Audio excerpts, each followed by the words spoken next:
Hello, and welcome to Pest Perspectives, episode 20. That's it, 23. On this fine sunny day, it's a bit colder than it has been recently, but this week we will have no problems because last week it kept cutting out on every podcast, but I found out there was a bug in the software. I have to have the green screen not on until they fix it. So it will not cut out, and if it does, it's just jinxed. It will just do it, just annoy me. It will. But this week we have on Tom Holmes from Tom Holmes Consulting. How are you doing? Very good. Yeah, great to be here. Thanks ever so much for asking me on. It's a real thrill. Never done a podcast before, so looking forward to it. There she is, on cue. There's Jasmine. Good evening. And there's the person that got you on the podcast. She was like, you need to get Tom on. And also I want to say, shout outs to Laura Hugh. Have you got something on? Have you got a fan on or something? It might just be the fan of my laptop. It's pretty warm where we are. Oh, you hear that? You pick it up? I can hear it a little bit. Don't worry about it. It's fine. Thanks to OptiCatch for promoting this podcast on their LinkedIn. It was nothing to do with Jasmine, I found out. It's Laura Hughes, the OptiCatch marketing lady. So shout outs. I think you're doing great work on the social brands with all the content I've been seeing. So you're doing a good job. I'm sure Jasmine's impressed with you. But yeah, thought I'd shout you out. But yeah. So Tom, do you want to give people if people don't know who you are, just a brief description, then we can go into your whole career. Just a brief of who you are, basically. Yeah, we'll start with where I am now. So I'm I set up Tom Holmes Consulting. You see what I did there? Back in early October of last year. And perhaps we'll come into the detail of what I do, but I provide services to not just the pest management industry, but to wider field as well. But that's where my expertise is, because I've spent almost all of my career to date within the pest management sector. I had a 2-year stint doing something different. Okay. But the type of work I was doing was not dissimilar to what I've done previously, which is new product development, what I guess you'd class as product management or marketing in its truest form of what I believe marketing is. And again, perhaps we can cover that. So that's what I'm doing now. I have a small number of clients that I split my time working with, which for now, that my situation works perfectly for me.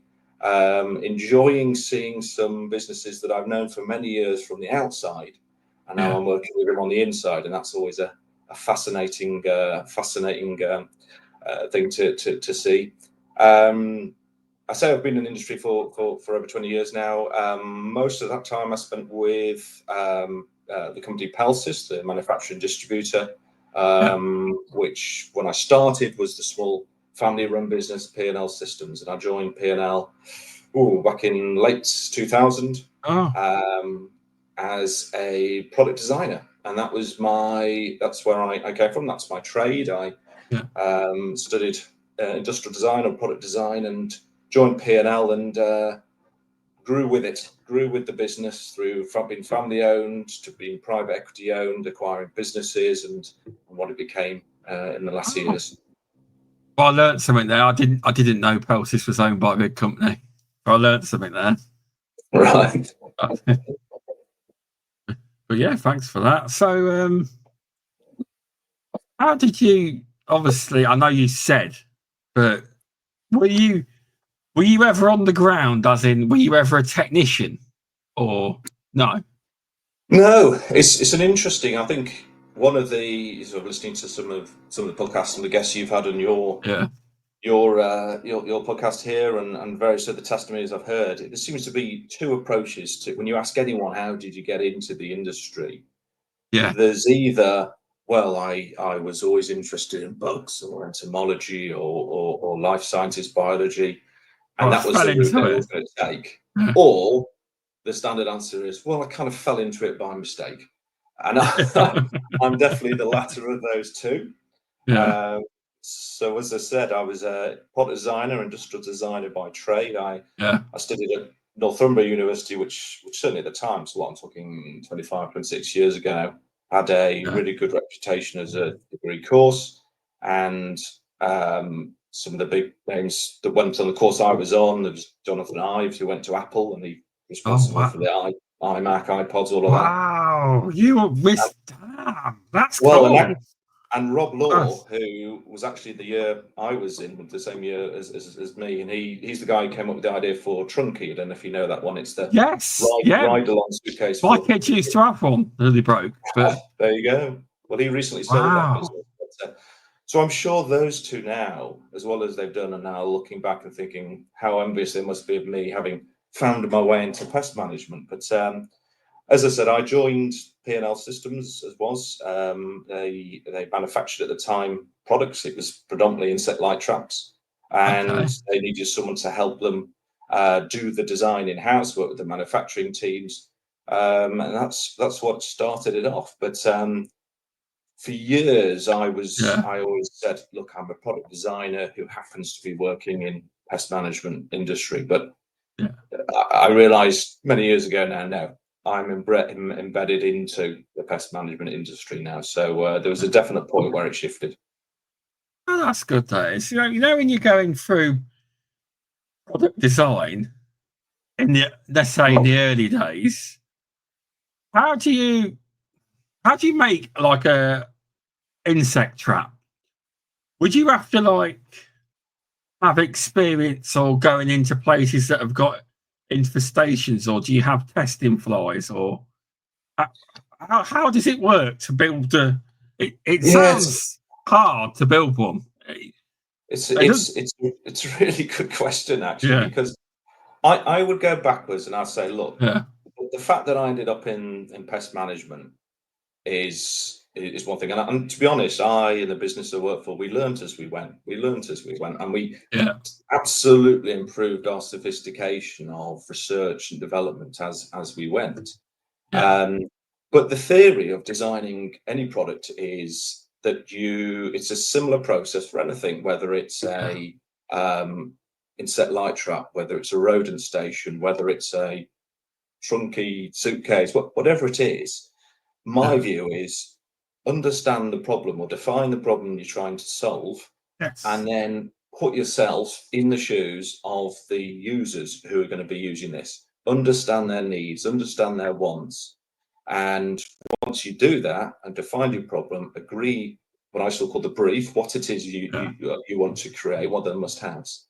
And then you start that development process. And it's never a straight line. It's always up and down. There's some curveballs along the way. But if you truly understand the needs of that user, that's when you get those moments of real genius, real joy in developing something new. That's true. Do you listen to a lot of podcasts that talk about finding problems and like leadership? Do you listen to a lot of them kind of podcasts? So I feel like Well, you might be the kind of person that does, because I do. So I listen to a lot of podcasts where it's like you need to find a problem, and like the most successful businesses, they find a problem, they build the product, and they put it out to market. Like Trunky, that did well. That did. Do you listen to a lot of podcasts like that?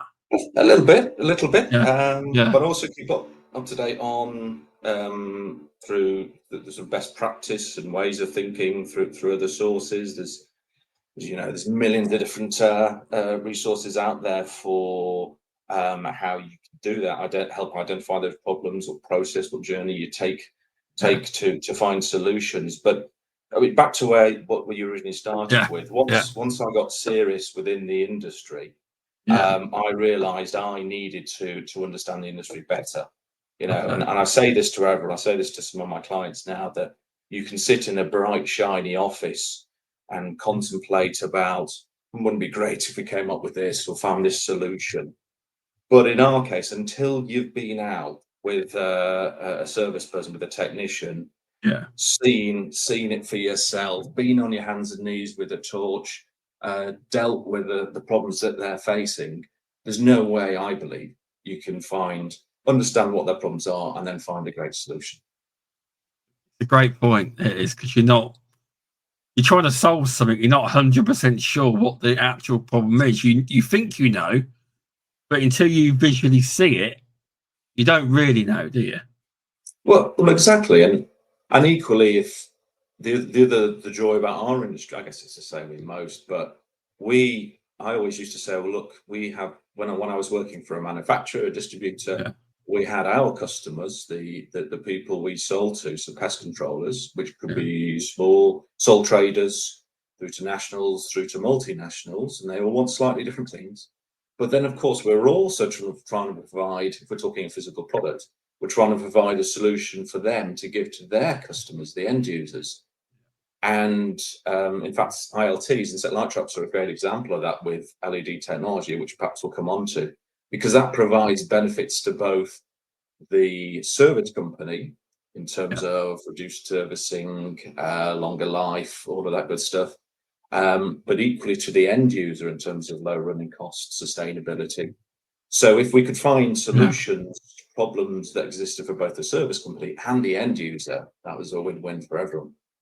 Oh no, it definitely is. It's we will get on to that subject. We will, because it's going to be quite good. It's it's quite interesting, because now what I'm doing, I'm asking people that come on the show if they've got anything they want to talk about or passionate about a certain subject, and Tom's come up with quite a good one. He has. So was it like your whole way through Pelsis, was you just creating fly units, or did you do anything like, were you involved in any kind of technical training for the flies department, fly trends and all this kind of? Absolutely. So that was when I joined, as I said, it was a small family-run business, manufactured and set light traps. But that was all we did. But as with many businesses, the idea was, how do we diversify? Fast forward to 2006, 2007, and the business became private equity owned. And then it was a case of, well, they've got a war chest of capital. What other businesses can we invest in and buy and bring in? And that really started to change the game a little bit, because then suddenly, by then, I had a small team of product engineers, quality engineers, and ultimately, fast forward a little bit further, entomologists, biologists, and we would start to. So between us, over that period of 10, 15 years, we developed rodent stations, bird management products. We had some consumer goods for DIY pest controllers. Some washroom products as well, which was a small part of the business. So the range of products that we developed became pretty vast. But what became crucially important is, back to where I started, we needed to understand the problem. So pretty quickly, 2009, 2010, I started to get more involved in the business, in the industry. So that for me meant going out with our customers, getting up at 4 a.m., going out on their jobs with those guys to really understand the problems, the good and the bad. Because equally, it was fascinating. You'd speak to medium to large size pest control businesses, and their managers, the district managers or the leaders, would say one thing. Speak to the boots on the ground pest technicians, and they would show you a very different picture. So understand. It's all roses with the managers. Yeah, it's all roses, and then on the ground, it's just a different matter. It is exactly, and so everything that you learn very quickly what matter technicians, that you have a solution that is simple and quick to use, that does an effective job, so that we can limit on callbacks and scheduled visits. Commonality of consumables, again, ILTs particularly important. All the insights you got from working closely with people using the products was critical. But then I started to represent the business on different industry bodies. So I represented the business on crew when that was opened up to the stewardship regime was first coming in. I represented business there, so that was a bit of an eye opener. And then I found my way onto the BPCA, into the BPCA governance structure. Initially, as part of their manufacturers and distributors committee, as they had at the time, and then ultimately onto the board. So again, that was a terrific experience of hearing different perspectives about the industry, what was working, what wasn't working. So a really good journey there. So you must have been quite respected within the industry, because to get the president's role is quite a big title. Is that voted for, or was that something you were offered? Because you had, it's quite a big title, to be fair, to get the president of the BPCA. It was, and it wasn't something I took on lightly. I'd be lying if I said there wasn't times. Look, guy from the association called an M&D, a manufacturers and distributors background, is this right? But so to answer your question, so I joined the board initially, and whatever that was, 14 or so people, and the then president was going to be stepping down after the end of the two-year term, and I was sort of suggested I could put myself forward. I did. There was a vote, and I was lucky enough to get on. But I was very lucky as well. The board at the time was very strong. There was a lot of well-known or strong experience, and people there, a really good blend between small, large service companies, other manufacturers and distributors. So Paul Westgate was on there, Mark Williams from, I know you've had him on the show, Mark Williams from Ecolab, Mike Ayres, physician, Rupert Broom, Martin Cobbold, Alan Morris from Envu, and Alan was one of my vice presidents, as was Phil Halpin from Countrywide, who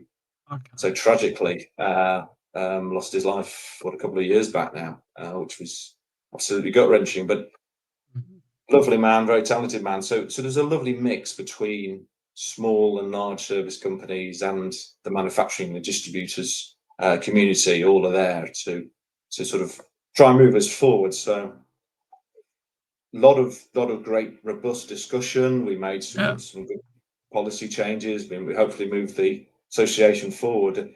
There were moments when there was a lot of strong characters in the room where it got quite tasty at times, but that was my role to try and wrestle it back. And I think, hugely proud of what we did, what we achieved together.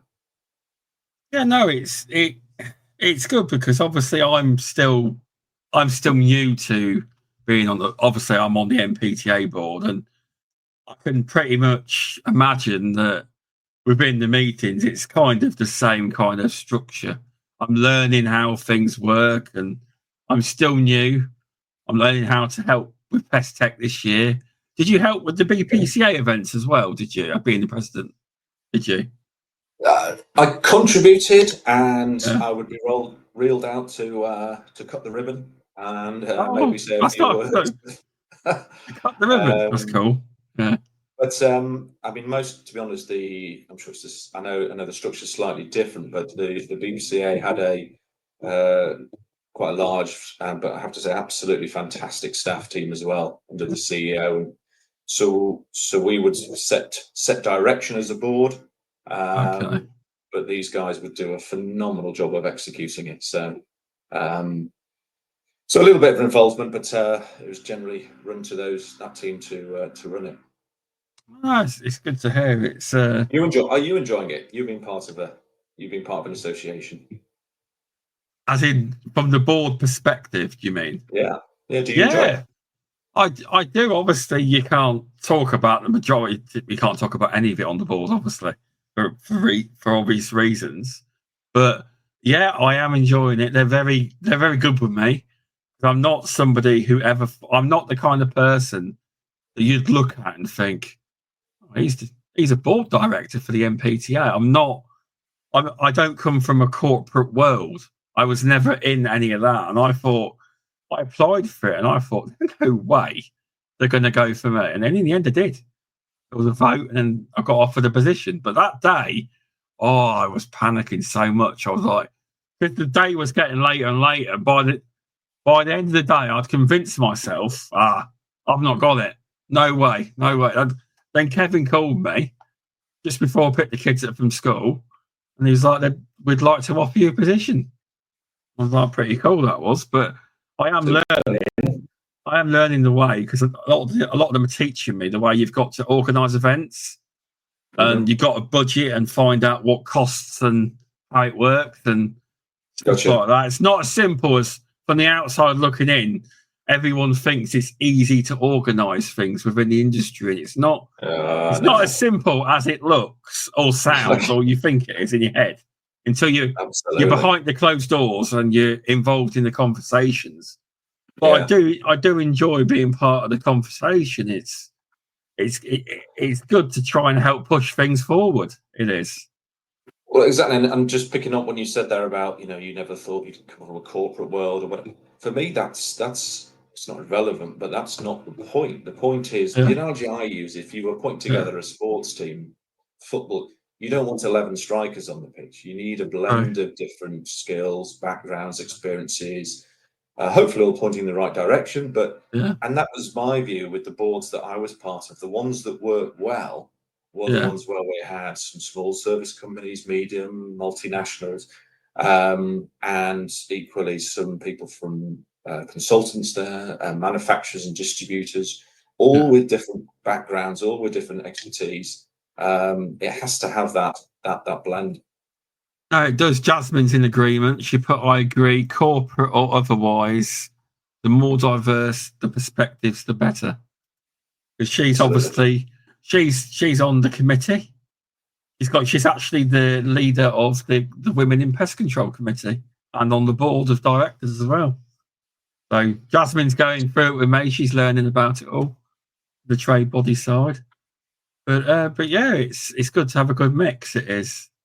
It's something I always wanted to do ever since I started to get more active in pest control or on socials and that. I was like, I wanted to, but I didn't think you could apply for them. But it's something, when Kevin took over, he wanted to put it out there to see who was interested in giving it a go. And they picked me for some reason. Who knows? Well, they would only pick you if they thought you could bring something to the party. I'm sure you are. Well, yeah, I am. Bring the spice. Only if needed. But yeah, it's good to get your view on what it was like to be the BPCA president. Did it, because you were the president, did it give Pelsis any more prestige within the industry because you were like the were they seen as more prestigious because you were the president of the BPCA, or not? What do you think? I'd possibly. I view it as two things. First of all, the BPCA rightly were always very clear that, listen, when you walk through that door of that boardroom, you are here representing, bringing your experience, expertise, and knowledge, but you're here with the BPCA hat on.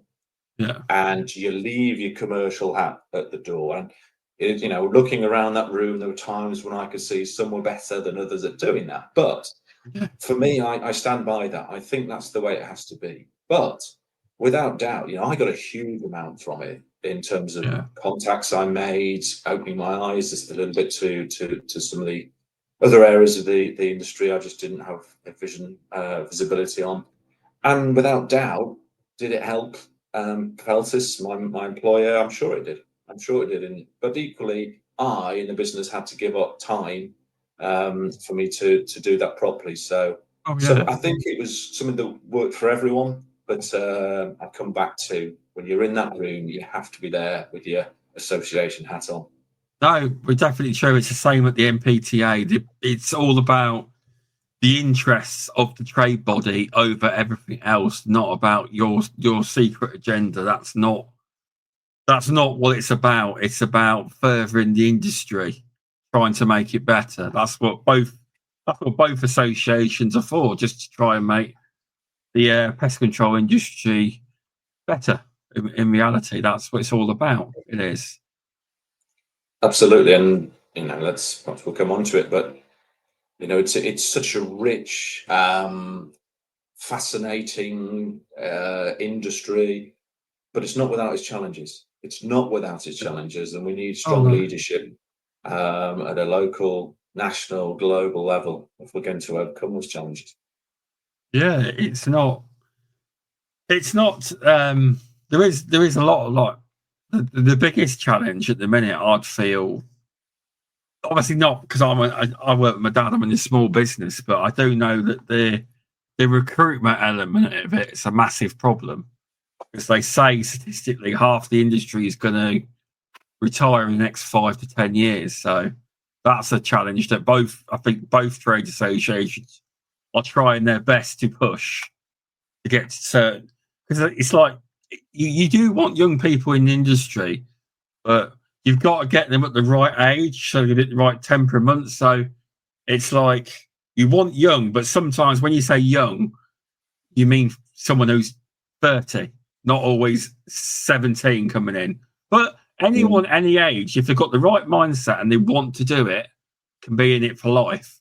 They can. It's just trying to get the right people in. It is. Exactly. And again, it's similar to what we were just discussing. I think you need a blend. So when if you're building a small service team, so that you want that blend of experience, reliability, sort of middle of the road, and then perhaps some newer heads that you can train up in your image to do it how you want it, but then also equally bring new ideas to it. So, but without doubt, the ability for our industry to attract and retain talent is a real challenge, and I think there's some ways I think the industry can start to address that, and perhaps we come on to some of those with specialist recruiters, with digital technology, one of the big hot topics I know we're all talking about. So they can all play their part. They can all play their part. They can. It's got to be the right kind of person. It has, but it's not an easy challenge, because it's just the thing with both associations are trying. It is. With regards to the BPCA president, like when you were the president, is there a time frame when, or is it like you could be it forever, or is there a time frame when you're asked to stand down? I don't know how it works. Yeah, it's a 2-year term. It's a 2-year term. So I mean, it may well have moved on since I was there, but it was certainly when I was there, it was a 2-year term. Okay. And the sort of structure was typically you had two, I think you have up to 3 vice presidents, and the theory being one of them was shaped to become the next president. But I think in exceptional circumstances, one could have stayed on, but that was typically the play, 2 years. Okay, I just thought I'd ask. I didn't know if it was once you're on, that's it. I didn't know, but no, that's fair enough. That is. Right. Do you want to mention this topic then? With fly killers? Yes, absolutely can do. Do you want to go into it? Yeah, or not? Yeah, happy to. More than happy to. It's. I think the reality is, and I joke about it. My 2 boys, my children are at an age now where they sort of see what I'm doing, and they sort of take the mickey out of me a little bit, because, as I said, as my career today, it's been about understanding customer needs, finding great solutions for that, mostly in the pest management sector. Spent time looking at product selection, spent time delivering and organising training. But a lot of what I've done has been product development. And as I said, whilst I've been part of a team that's done bird management, rodent control, a lot. Most of what I did over my career has been the development and promotion of flying insects or insect light traps. So I have to accept it's probably my one area of real expertise. Well, that's why we've got the main man on. We have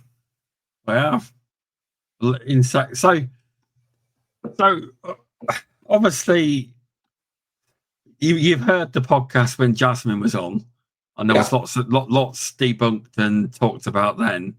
It's like there was obviously thoughts where obviously LED upgrading is quite costly. So imagine if you had a site where, I don't know, there's some of these big sites have got like, I don't know, 30, 60 fly traps. On the rest. Yeah, I mean, right. So if you were to tell them, oh no, they're being banned or whatever, you've got to upgrade that. You're talking thousands upon thousands, aren't you? So like obviously that in itself, because obviously to recycle them properly and safely, not cheap, is it? So, and a lot of them, honestly, will just throw them in the normal waste. You're not supposed to, but a lot of people do, don't they? You know, they do. I'm not saying they do, though, don't they? A lot of people just chuck it in the bin. But obviously, if you had a site like that size, they wouldn't get away with that, would they? They wouldn't. Quite, yeah. But it's quite costly as well, because everyone's going, you must do. Just that obviously certain companies have suggested that you need to do it in a timely manner as well. Yeah. But if we start with the basics, the first thing is back to my principle. What are these ILT? What are the tools? What are they there for? And I actually just wrote a piece for BPCA magazine on this that for me. First, let's start right at the top. I call them insect light traps, and it's personal preference. I'm comfortable with anything. It does sound better. I'll give you that. It sounds better. Well, there's the fly killers, fly lights, fly traps. All fine. I've heard them all. But the problem I have with the term fly killer is that we're not necessarily looking to kill. That's not what we're there to do. I would argue we're fundamentally there to monitor. But equally, we're not just talking about flies. We're talking about stored product insects. We're talking about moths. So insect light traps where I've landed is not perfect, but that's the term I tend to use.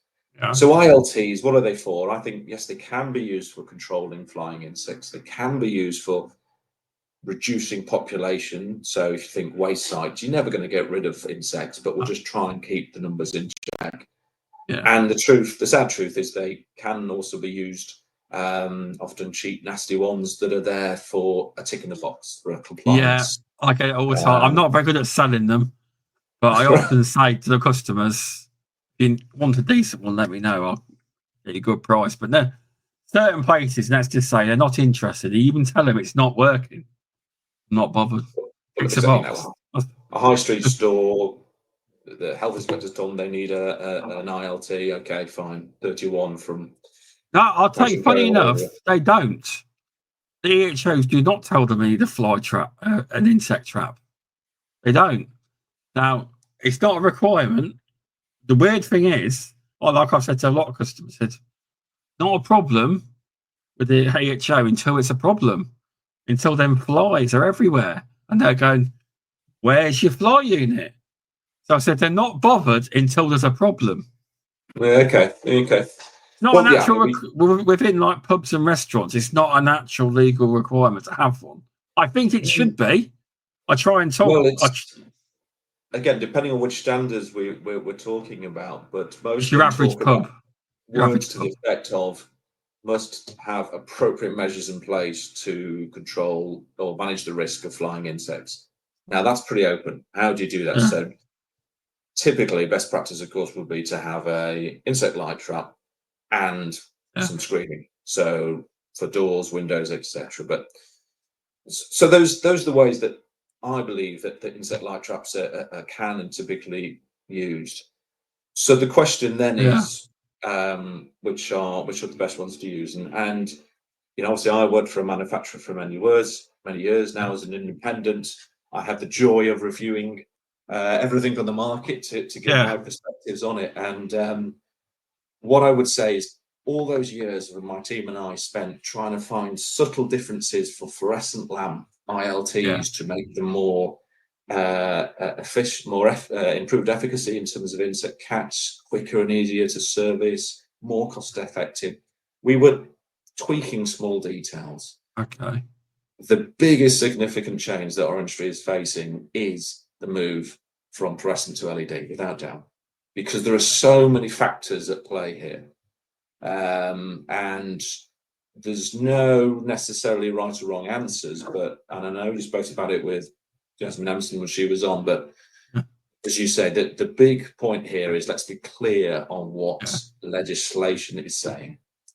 So the latest, as I understand it, and I'm keeping reasonably abreast of it, is that so to confirm that for the ROSH directive, EU's ROSH directive, fluorescent lamps were across Europe, so we're just talking Europe here, were banned. Yeah. Okay. White purpose lights. Yeah. UV lamps got an exemption. So they said, there's no real alternative for UV lamps, so we'll give a 5-year exemption, and then we'll review it at the end of that period to see what we want to do then. Yeah. Now that exemption expires in February 2027, so 18 months away. So the European Commission, of which the UK still piggybacks on with regards to this, has to make a decision. Do we extend that exemption for 1, 3, or 5 years, or do we say no? There's now appropriate technology in place. We're going to now ban fluorescent UV lamps. So when someone says, they're going to ban them, it's a subtlety, but they might not renew the exemption. What I'm hearing from some of the big lamp manufacturers is that the UK lighting industry has put in a request to have the exemption renewed, and by just putting in that request, that automatically pushes it back 1 year, because they need more time to review it, which means we have at least across Europe until February 2028 for fluorescent lamps to be available, and then they may choose to extend it. It's a long game.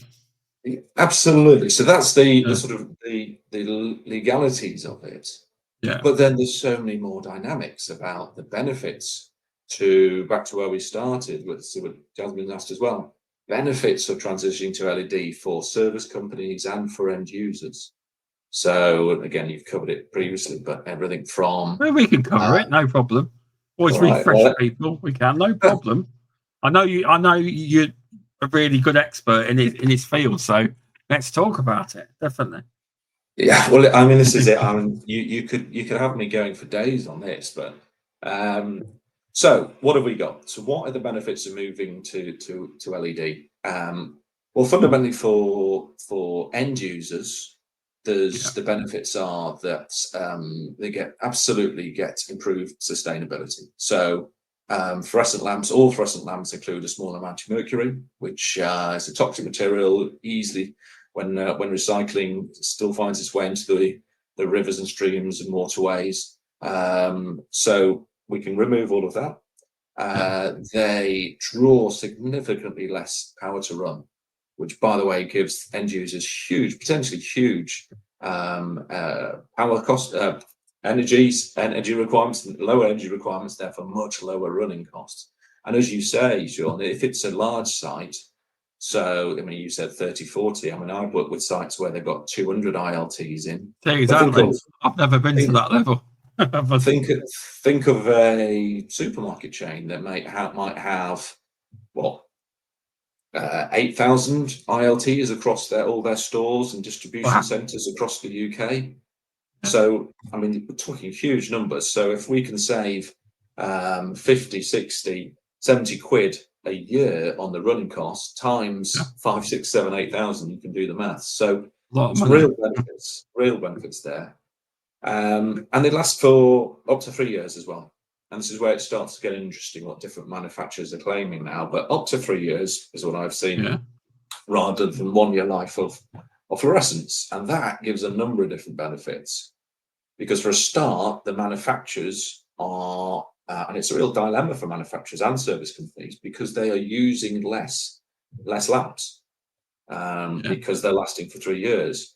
So firstly, for manufacturers, they're not selling as many physical lamps, which is part of the reason why they're charging more, I believe, for the LEDs.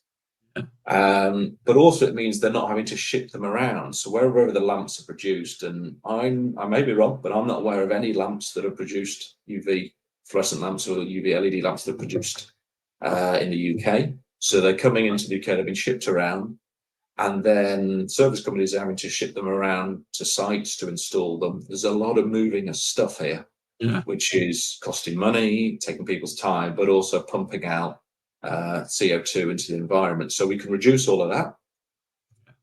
And then in terms of the service company, it's got to work out for their business model, of course, because and again, you've mentioned this previously, but if a service company is charging their end user, their customer, for the lamp change, that's a problem for them.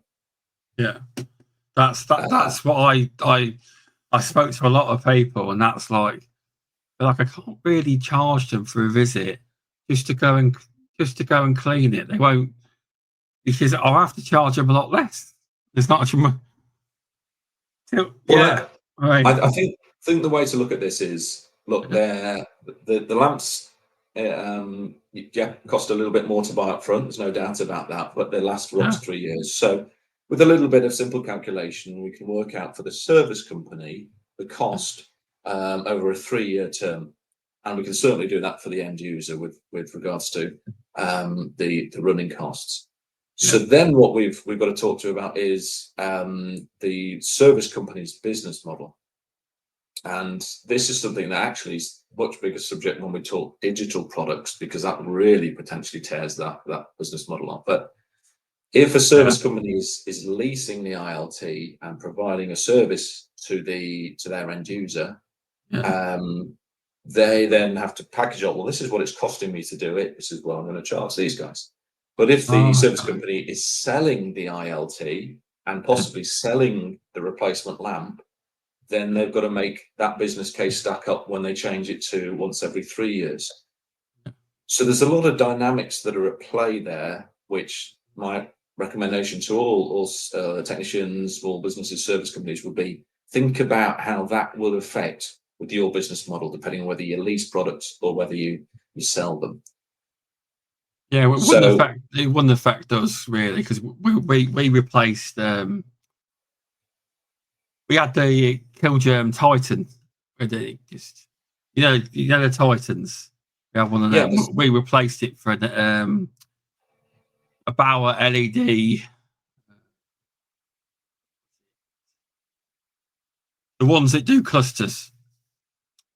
Right. Okay. But we don't actually service. It doesn't.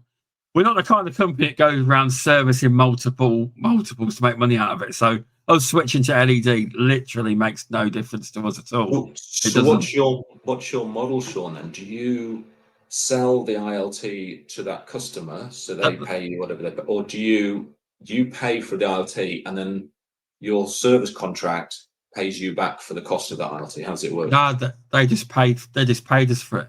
They did. Okay. So it's a place we do monthly servicing, mainly for rodent, but it's like a big manor house, and they have it for flies. But it's done its job. The LED has ever since. It's not something we make massive money out of. The fact that the other we've still got to tighten up there, but eventually we will replace the other one with an LED. We will. Gotcha. But it's not something that we are big into. I'm not very good at the talk of selling how you sell them. You know, I haven't got the gift of the gab when it comes to that yet. I wish I could, because one of our friends, he sells fly machines like they're sweets. Honestly, it's some people can. Yeah. I mean, there's definitely salesmanship to it, but I think comes back to what is the problem you're trying to solve. So if your client, your customer, if they're a food processing, food production, then you're quitting, because the story to say you need to monitor the amount of flying insects in your facility, and the best way to do that, probably a glue board insect light trap, and then you can get into the detail behind that. But if it's small establishments, maybe not particularly sensitive in terms of food processing, food production, then the need for the ILT, it's more down to causing distress, flying insect pests, or possibly damage to goods, and that's probably more hard to sell, without doubt. So it very much depends on your customer base as to how effective you're going to be at putting those units in. Yeah, I haven't got anywhere that are like proper food sites and anything like that.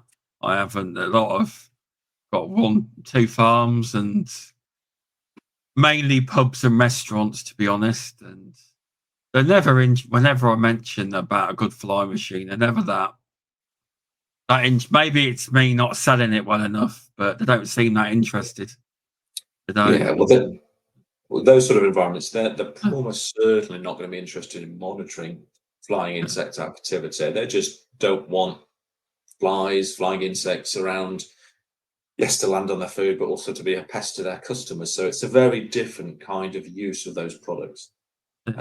So I think we could continue to talk around there, but I think the two big implications of moving to LED then for everyone is I think the first one absolutely is pretty much everyone used all the key units were moving towards using a 15-watt 18-inch lamp.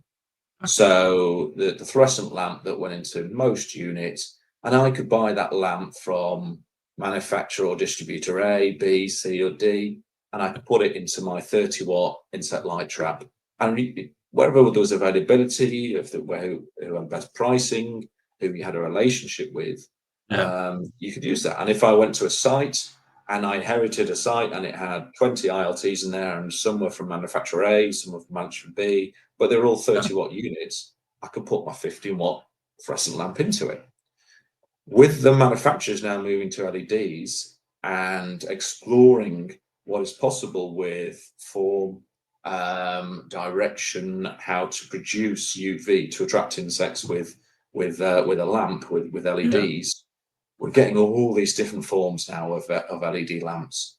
And what that means that if I buy an ILT from manufacturer A, in 3 years' time to get the replacement LED lamps to go in there, I'm pretty much going to have to buy them from that manufacturer. Really? So, wow. Well, yeah, okay. You can find other sources, I'm sure, because that manufacturer will sell to other sources. But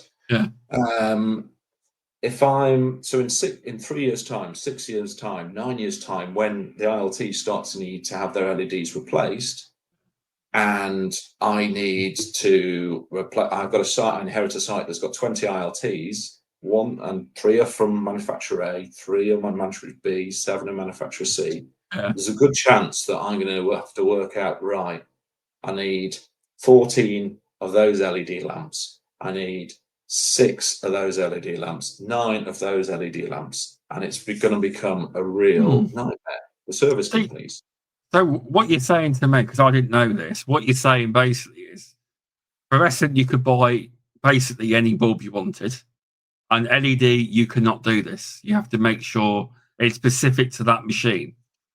That's not in all the case, not all the time, but a lot of the big manufacturing distributors that you'll have heard, and I'm not going to talk brands and business names, but for reasons I understand, when you look at the research and development they've done and the sales arguments, I get it. But there is now a uniqueness to what used to be that circuit, that tube form that was 450 millimeters long, 18 inches long, 15 watts. That lamp, no matter what source I bought it from, would fit into pretty much any 30-watt insect light trap. Now, if I buy an ILT from them, when I replace that LED lamp, there's every chance I'm going to have to get one that's dedicated for that unit. And that is unfortunately going to massively complicate things for service companies. Oh, no, I didn't know this. So it's quite eye-opening. It probably will be for a lot of people, because obviously a lot of pest firms haven't moved into LED yet, because it's a minefield. It's like, obviously you listen to the podcast before Jasmine on, and for me, it's she was telling me about certain manufacturers' fly catches better than others, and it's hard to know exactly, like, if you're not an expert in the field, it's hard to know which is the better one, value for money. you've got to kind of ask what fly catch and then get the fly catch research from each one, and it sounds like a minefield to me to get the best one. It does. Well, it sounds like you need an industry expert consultant to help you along the way. Oh yeah. Well, actually, yeah, I see she's made a point there. Yeah, so I mean, she's sort of building on what I suggested, that historically I could buy a 15-watt 18-inch lamp from any manufacturer and it would fit into the ILTs I've got in the field. Yeah. But if there's a shortage of stock from one particular manufacturer or a problem, then it's much harder work for me. It is. It's So I think that's my observation, concern, and I don't think that's getting anywhere near the press coverage, the talk that it needs to, because that's going to really be a challenge for service companies going forward. The fact that, as I think I mentioned right at the start, my observation, having worked in 20 years in the industry, is people want standardization, common consumables. I have a question about this. Go for it. So I'm not a massive fan of the EU, but they made a great thing for the mobiles. They made it so every phone had to have a universal cable now, save on wastage. Would the EU be happy with all these different bulb sizes? And the confusion, trying to get people know what to do. They'd rather a universal standard. I don't think they would be very pleased by this. I might not know, but I just think a standard cable for your phone saves a lot of wastage. But I was thinking maybe they wouldn't be too happy about that, because they'd want a standard size so anyone can use any bulbs. But it's not how the world works, is it? No, but for me, it comes back to where we start when we're talking about my background in product design, product development, that understand the problem you're trying to solve. And if the problem we're trying to solve is there's a risk around fluorescent lamps, either legislation-wise, they may be banned, or more likely the availability will become less. Perhaps the costing is going to go up as less people are dealing in fluorescence. We've got to find an alternative. LEDs, perfectly sensible way to go, but you could argue we're solving one problem but creating another problem. Solving the problem of we need an alternative UV source, but we're creating the problem of non-common, non-standard parts that, again, is on the chat I see, but there's also higher value, costs more, so that's more stock that people potentially would be holding. So I think that's something that I believe is going to become a bigger issue for service companies in the years ahead. And then the final thing, just that we have to mention, because we haven't touched on it yet, is we can. Is efficacy. So insect catch. Okay. And I've been there, I've done it I remember those years when business I was with, Pelsis, we were starting to develop LED technology, and we had 15 years expertise as my team in developing ILTs, and we had the labs where we would rear flies and test products, and we had equipment to measure the UV commitment. We were confident we were going to have pretty quickly some really effective LED ILTs. But the development work that was required to get ILTs using LEDs that were at least as effective as fluorescent lamp ILTs was incredible, because there's so many variables of direction. What angle do we put these LEDs at? I know there are some available now where they are 360-degree output, which is quite a nice idea. What intensity? Do we have 8 LEDs, or do we have 12, or do we have 30? So many challenges there, so many variables, and it took the team I was with, took us years to get that what we thought was right. And I guess what I'm saying is it is so important that as an industry we get this right, because if we're not careful, and I'm hearing it already, there are ILTs in the market now, LED ILTs, that aren't performing as well as fluorescent ILTs. And if the concept of LEDs gets tarnished because of one or two units that aren't working so effectively, we're in real trouble. And the trouble is, as you touched on earlier, Shaun, it's then, so almost, are we saying that it's down to the individual service companies, be they small or large, to do the research and check that those ILTs really do work? Those LED ILTs really work. So the bottom line is this: I think the term I use is less forgiving. Fundamentally, all those years, we could put a fluorescent lamp into a metal box with a glue board, and it would attract and catch not only a good number of flying insects, but a range of species of flying insects. With LEDs, it's much, much harder. So absolutely, my recommendation to any user, service companies or end users would be, do check with the supplier. They should be able to provide some form of test results or some sort of evidence. But there's nothing like putting a unit into the field and seeing how it performs, as opposed to the fluorescents. Because in the real world environment, that's when you know, is it catching the range of different insects that my old fluorescent unit used to catch? Yeah, has there been any cases where someone's gone out and upgraded to LED and the fly catch is worse than what they had with fluorescent? I can imagine that's probably happened, maybe. Yeah, so I need to caveat this answer with absolutely no how do we phrase this? In terms of the industry as a whole, so not with my personal background, but the industry as a whole, I have absolutely heard of multiple examples of that. And often there may be reasons behind that. So how people are testing ILTs in the real world needs some thinking. So you can't put two units next to each other and test which catches more. For whatever, the LEDs just don't seem to work like that. So it's a case of test, maybe it's 1 week with a fluorescent, second week with an LED, repeat that, and then take it out. So the test protocol is important. Temperature has a massive effect. So you've got to get your testing right and sensible. But to answer your question, absolutely, I've heard repeatedly examples of some ILTs that are in the market that just aren't catching either as many insects as a fluorescent or the range of species of insects that we would expect to catch in terms of store product insects, moths, etc. See, that's got to worry people, because imagine if you're a business and you've gone and said, this is the latest and greatest, and they've gone and spent that money with you.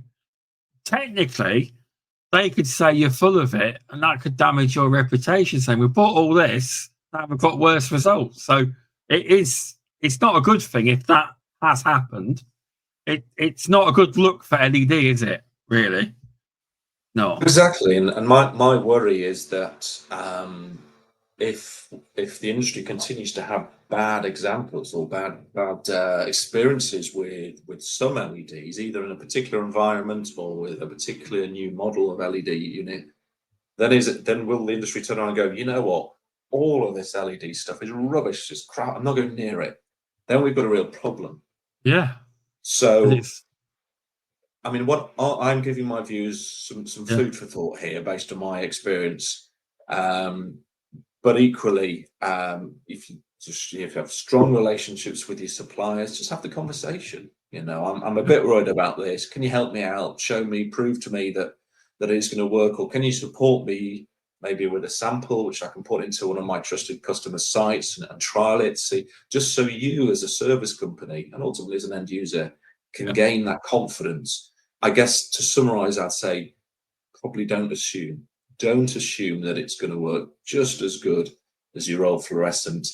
You need to get that confidence. You are. I mean, I'm going off what you've given out some valuable advice there. You have, because I would in the future, I'd love to be. My aim is we're having the website rebrand for our company, and my aim is to be able to be one of these people that can actually put the message across to you and sell LED fly units. But there's the goal. Eventually, you never know. Yeah, I mean, we've talked around many of the themes there. So the think benefits. I always used to you used to talk about the basics. What are the features, advantages, and benefits to both service companies and to end users?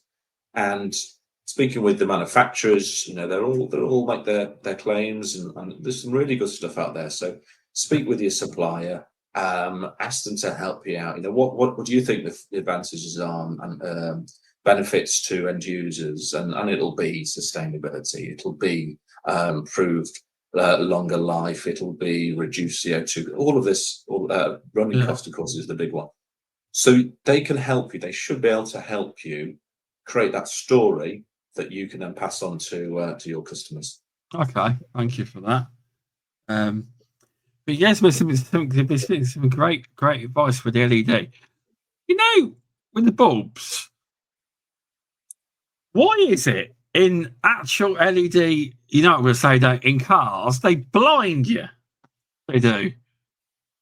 Is there any reason why they all blind you on the roads? I don't like LEDs in cars because they blind you. They're much more intense, aren't they? I guess fundamentally in that application, it's a good thing. We're getting brighter light to light up the road, and yes, we'll all be blind eventually.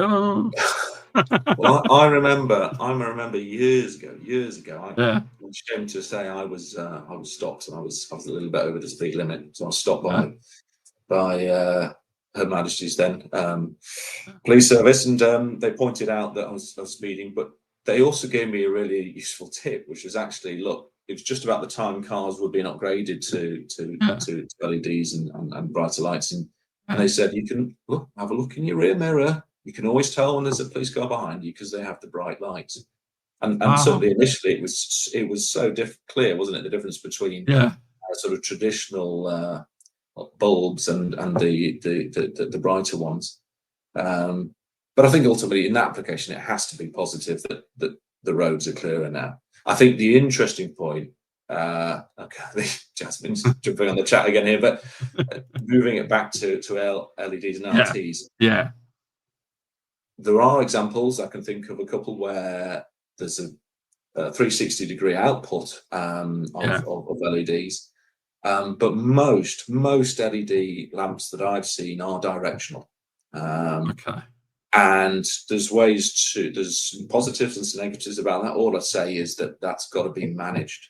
It's got to be managed. And Jasmine talks about her diffusion coating, diffusion technology.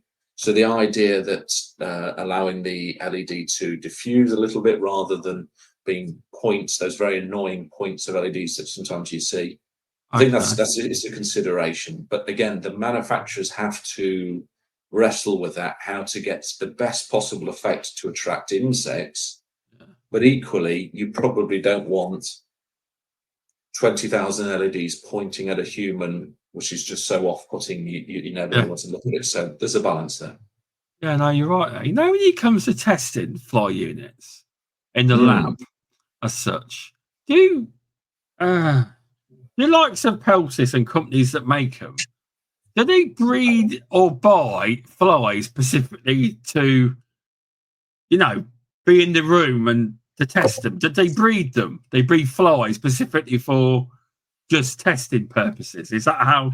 I've always wondered. Is that how it works? Or fundamentally. So, it's manufactured as in different ways. But what I understand is some of the manufacturers do have their own fly test rooms or chambers where they'll either bring in mature flying insects, or sometimes in pupae form, which they let emerge over time.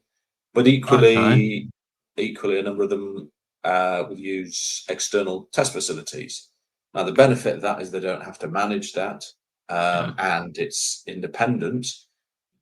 Downside is it costs. It costs a good chunk of cash to get those trials done. And I think it's important. It's as I've talked about. It's really important for all concerned that we build up our collective confidence in insect catch. And I think we always, again, with my small engineering team, we always used to talk about the three levels. We would measure the UV coming out of the UV source, and we had some equipment to be able to do that. We would do some lab testing. So we would pick a particular species of insects. Usually the industry is standardized to the common housefly, not always, but usually. And then if that was looking good, then we'll take it into the real world and do some real world trials. And there's benefits to all. Do companies pick certain clients they have to say, could you test my unit for me at one of your sites? Is that common practice, is it? Sometimes manufacturers will go to, as you say, one of their service company customers and say, listen, could you help us out, find a site, and we'll run a test with you. Other times the manufacturers will source a facility, a site, an end user site themselves. Oh, and run a trial.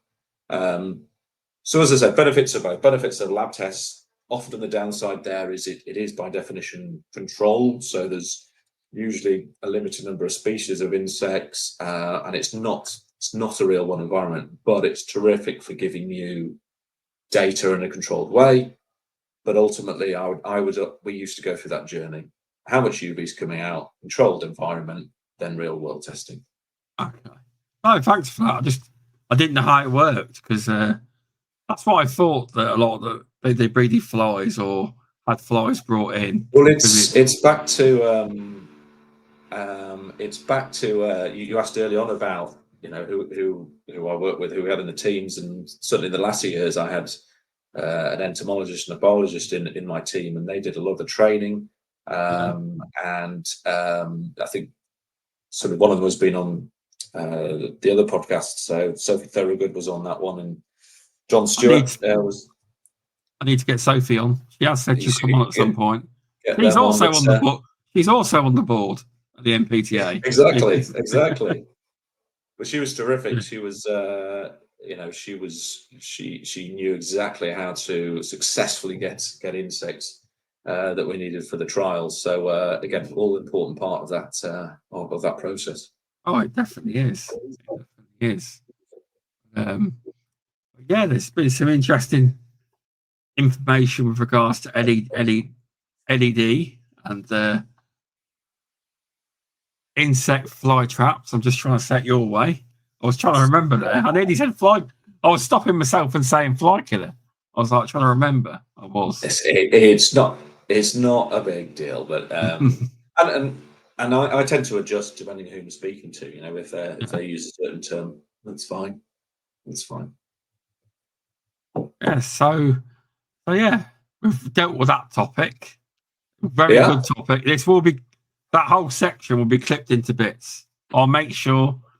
Like Jasmine's was, but when there's certain interesting topics, the podcast will go out as normal. But I've started to, when there's an interesting section, just clip it into a clip and release it as a little mini podcast too. And they do quite well, actually, believe it or not. Okay. If you tell people what the actual content is, they're going to be straight into listening to. A lot of times, loads listen. That's interesting. Yeah. Well, I guess I've seen it. I've seen it with different, because obviously, I listen to a lot of podcasts, and I see a lot of podcasters clipping up certain little bits of chunks out of the podcast and doing that as well. And it does all right. I'll tell you, it does well. I just need to do it more often. I do. Yeah, it's just the time to edit it, I guess.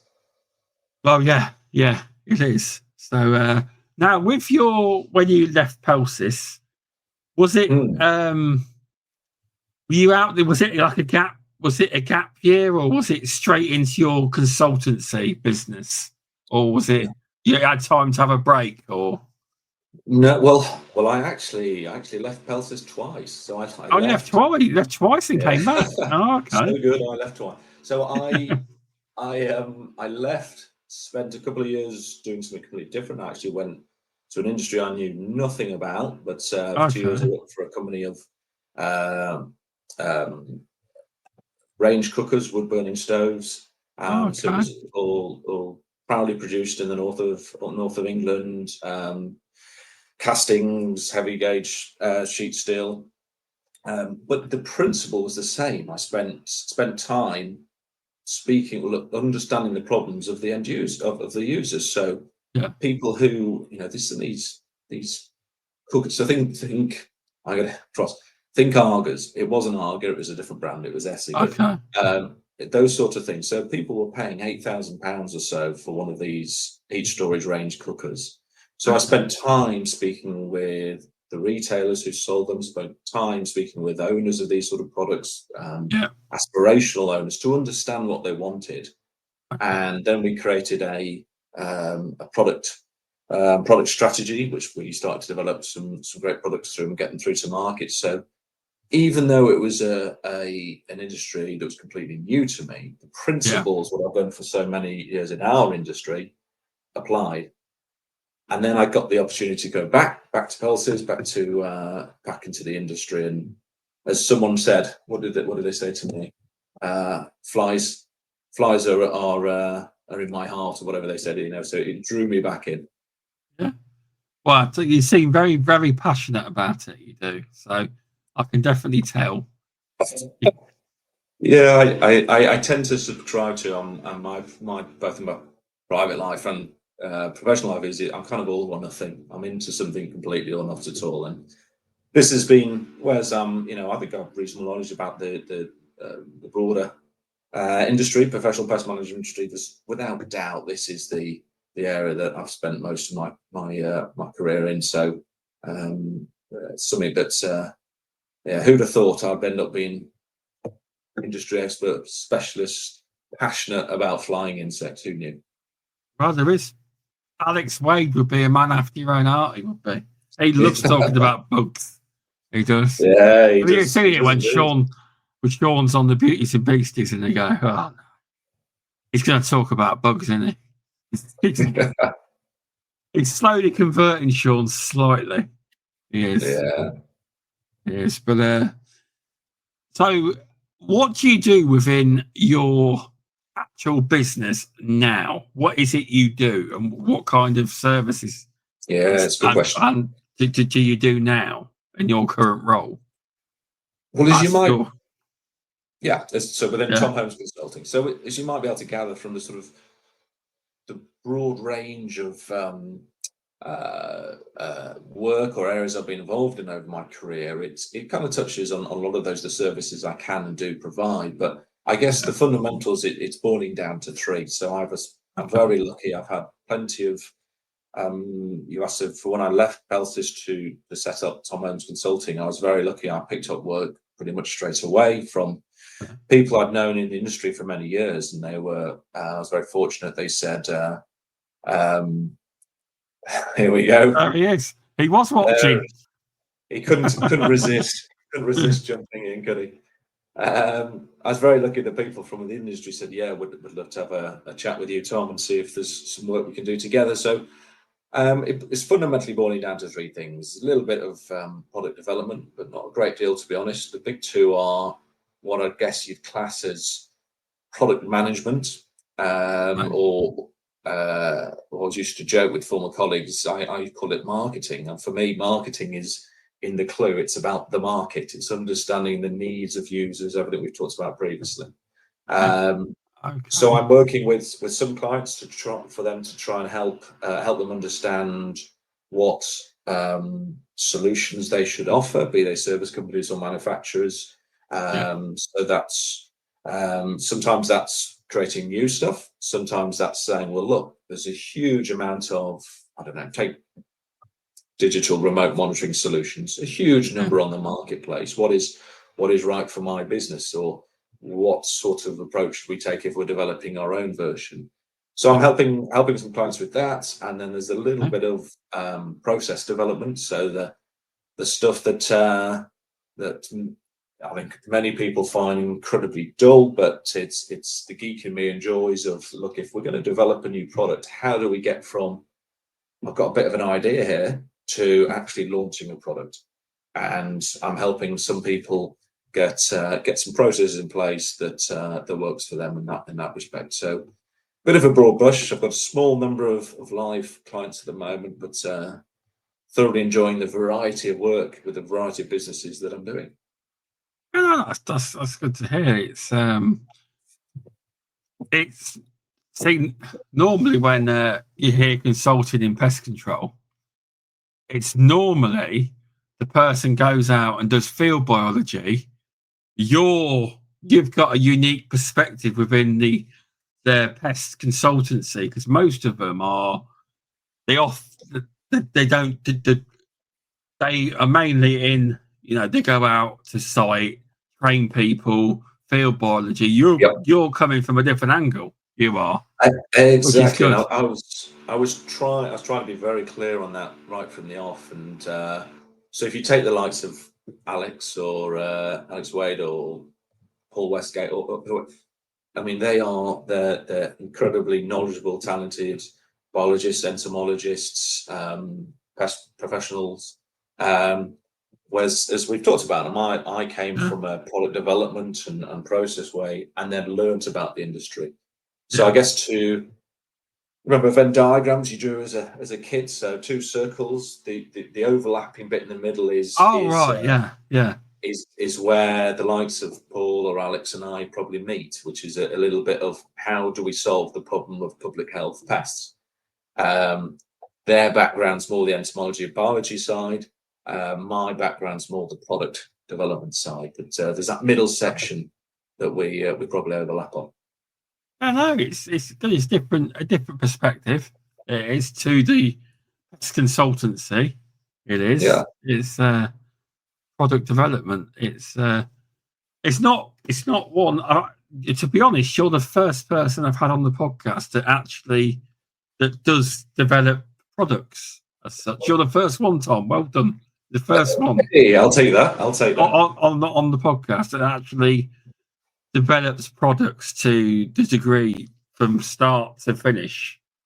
Yeah, I mean, don't forget, I what we've talked about is what I call physical products. So, rodent station, bird spine, insect light trap, they're physical engineered products, and there's a process that I've worked with for years and works for me. If we're talking the chemical side of things, that's a whole different ball game, and I've had some exposure to that. And it's a different world in terms of regulatory affairs, in terms of chemical formulations, governance to ensure the chemical products are produced as you said you were going to produce them. That's something else. So one for the future, it might be interesting for you to get someone who can talk in a little bit more detail than I about that side of product development. That'll be an interesting one. Well, actually, because a lot of the products in that world, it's you have to you're talking years for some of these products to get cleared, aren't you? You are with these chemicals. A lot of them are. Absolutely. You could have been working on a product 5 years ago that's just being released now. Oh, and the rest. I mean, 10 years. And I've heard recently that any new products they want to make, that it's 5-6 years, some of these products to get cleared, or even if they get meet approval. So, I'll see if I can get someone on. It's not always that easy, but I will try. I will, because I've obviously learned. Yeah. Sorry. Getting to your I'll do it offline from this, but I can suggest a few names for you. But equally, in your network at the association, they'll be able to point in the direction of a few people. Well, Alex is working for one of the chemical manufacturers now as well. So there's plenty of folks out there who you could reach out to. One thing I'll tell you, in the podcast world, you can't get everyone you want on. I've hit roadblocks with certain guests because of big companies don't like people. I'm not on about Alex. He's coming on soon, but it's all about weightlifting and fitness, that podcast will be. But there's certain people I would love to get on in their capacity, but I've been told no. They can't get cleared. But I didn't know that. I didn't know that until I started the podcast. I've had this whole list of other people like, I can't, I've not been cleared for the Beauties and Beasties yet. I was like, oh no. He says, I can believe it. But I will try. I've never thought of actually trying to contact anyone about on the chemical side of development. So I will try. I will. That will be interesting. It would be. Obviously, you'd have to get them. They would never go into the specifics, but more how the process works. because it's a lot more red tape, I would imagine. Yeah, I know, and in recent years, it's only getting worse. And again, without starting a new strain of conversation, particularly, but the reason we are losing as an industry, we're losing so many sort of mainstays of chemical solutions that we've had over the years is on one hand, rightly, the regulatory requirements to be able to use and sell these products is getting, it's a harder bar to hit, but equally the costs to both develop, register, and then maintain those dossiers is just getting ridiculous. And certainly don't want to get political, but Brexit hasn't helped that. So that's a real problem. Oh yeah, no, you're not wrong. It seems recently to me that it's a fast-moving world when it comes to losing chemicals and new chemicals coming on. But recently, there's been a few leave and a few come back. But we seem to be losing. But I'm not one to moan about losing chemicals. But we've just got to get on with it, haven't we? People like to whinge about it, but I don't do that. Yeah, I think we can be pragmatic, but our challenge here is we're all in an industry that's here to maintain public health. And what does the world without professional pest management look like? Pretty scary, I would say. It is, but people don't realise that until something big happens, and then they'll soon realise. And this is why the associations and the legislators have such an important job to do to raise and I know both associations are in the UK, but to raise the awareness that sort of the PR of our industry, and as I said, what it would look like without it. So it's crucial that we do that. It would look scary if you imagine just like tomorrow, every pest controller was disappeared, all the bait, everything was gone. Oh, it would be frightening. It would be. People don't realise it'd be like in the end, it'd be like an apocalypse. It'd be like quite. Eventually, it would be, but yeah. But no, it's been a good podcast, Tom. Is there anything else you wanted to cover, or have we covered most of it? Or plenty more I could talk about, but I think that's a good. We've covered a lot there. I think we'll leave it there.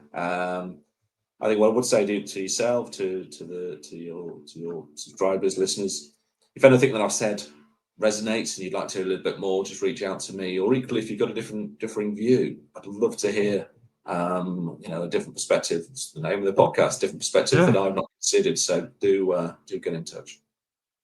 Yeah, no, that's It's I'll probably have you back on for something else. We can always come up with some kind of topic, or if you ever fancy coming back on in the future.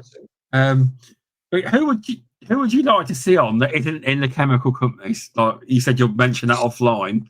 Who would you mention that you could mention? I'll give you two.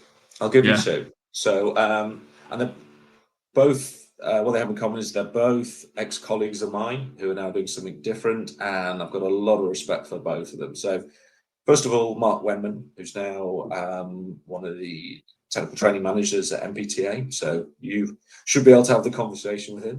He has. I'm sure. I'm sure I've already asked him.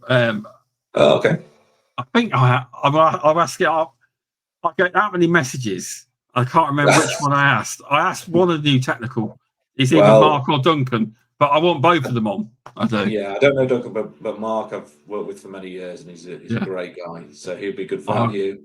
I'll sort that out. And the other one is a former colleague who we talked earlier about. One of the challenges we're facing in the industry is retention and recruitment of people, high quality people. And a former colleague of mine, a guy called Richard Ardren, has set up a company who is specialising in recruitment for a little bit wider. So it's pest management, but also into crop science as well.